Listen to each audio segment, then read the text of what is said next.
तो ऐसे ही है,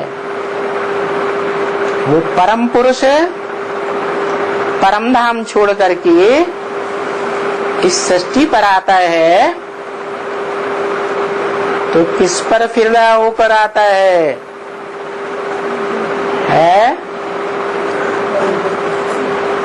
अरे अभी तो बताया, ये सृष्टि दो से तैयार होती है, पुरुष और प्रकृति। वो पांच तत्वों का संघात प्रकृति परम धाम में नहीं होती, वो तो आत्मलोक है, आत्माओं का धाम है। वहां सिर्फ आत्माएं ही रहती हैं। और रहती कहाँ है?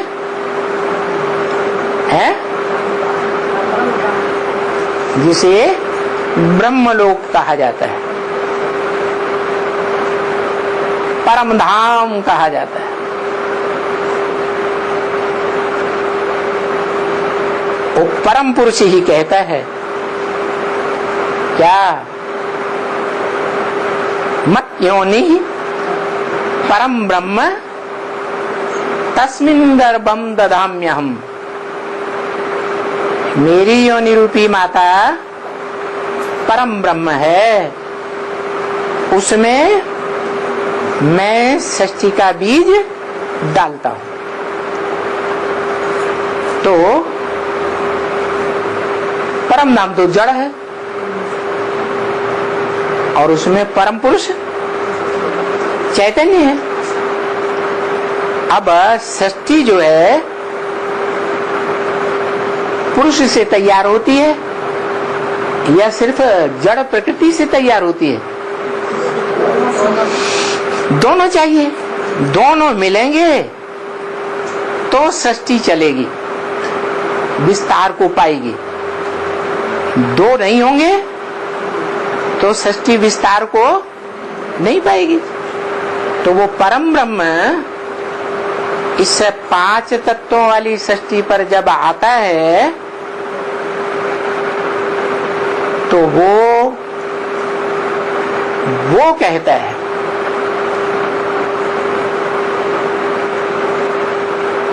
और ब्रह्मा के मुख से कहता है, जिसके लिए गायन है ब्रह्मम वाक्यम जनार्दनम। ब्रह्मा वाक्य है, पत्थर की लकीर है। क्या कहता है? मैं जिसमें भी प्रवेश करूंगा उसका नाम ब्रह्मा रखता हूं। तो बताओ, इस सृष्टि पर जब आता है वो आत्माओं का, निराकार आत्माओं का निराकार बीज परम पिता परमात्मा शिव ज्योति बिंदु तो किसमें पहले पहले प्रवेश करता है?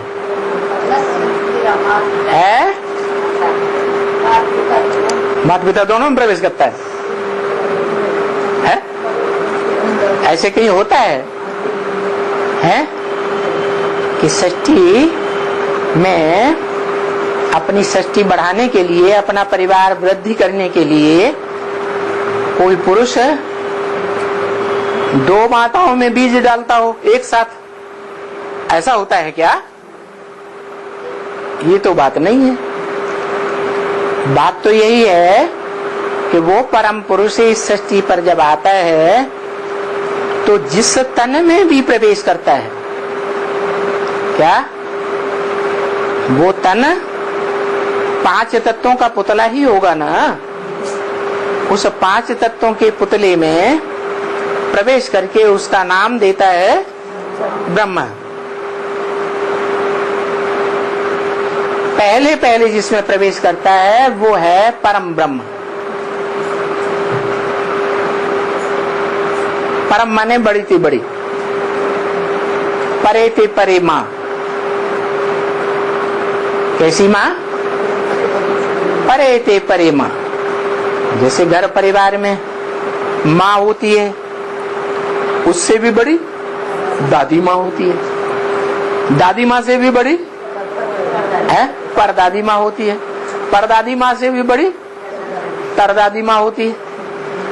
तो ऐसे ही इस सृष्टि में 84 पीढ़ियां हुई हैं। कितनी? 84 जन्मों की 84 पीढ़ियां। उनमें शुरुआत की जो पीढ़ी है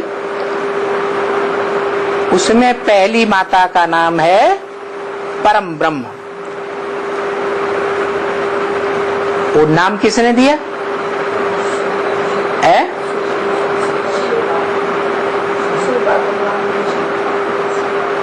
शिव बाप ने नाम दिया परम ब्रह्म, ब्रह्मा नाम देता हूं। तो जिसका नाम परम ब्रह्म दिया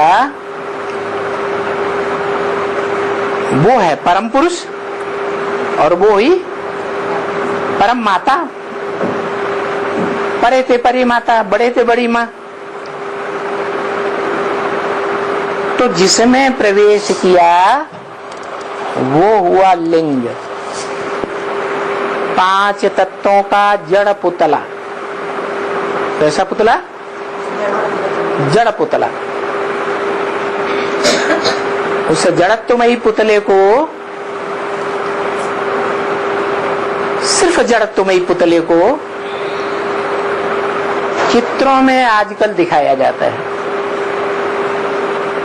पहले वो चित्र देखने में नहीं आते थे, आजकल वो चित्र देखने में आते हैं। बताओ वो पुतला कौन सा है?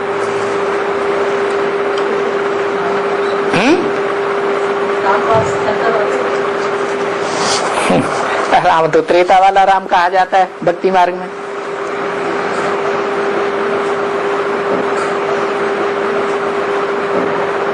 मनुष्य सृष्टि का बीज है, मनुष्य सृष्टि का जो बीज है।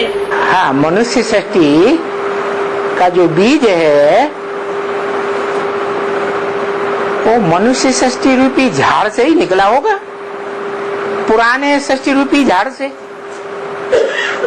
और उस झाड़ से जब निकला होगा तो वो जड़ है या चैतन्य है? चैतन्य बीज है, आत्मा तो है, लेकिन चैतन्य आत्मा है। लेकिन लिंग रूप में क्यों दिखाया?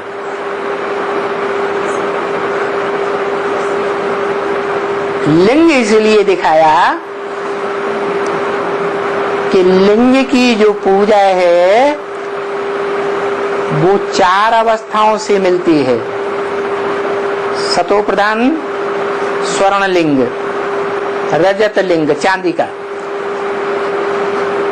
हाँ रजत लिंग सतो सामान्य, और ताम्रलिंग रजो प्रधान, और लोहे का लौह लिंग या पत्थर का। तो सबसे जास्ती तामसी कौन सा हुआ है? लोहा या पत्थर? लोहा और पत्थर जो है वो एकदम तामसी है। तामसी है माने जड़ है या चैतन्य है? जड़ तुम्हें तामसी।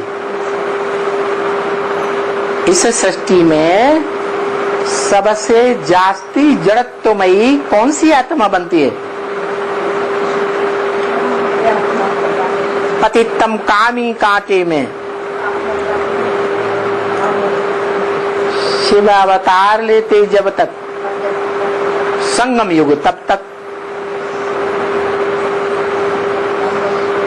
तो जो आत्मा एकदम पतित बन गई, जड़त्वमयी बन गई, बुद्धि वाली, ऐसी जड़त्वमयी आत्मा में प्रवेश करता है। इसलिए वो जड़त्वमयी आत्मा वाला जो शरीर है वो शरीर 5 तत्वों का पुतला मात्र रह गया। क्या रह गया? जड़ 5 तत्वों का पुतला। उसी जड़ 5 तत्वों के पुतले को अव्वल नंबर प्रकृति कहेंगे। कैसी प्रकृति? अव्वल नंबर प्रकृति।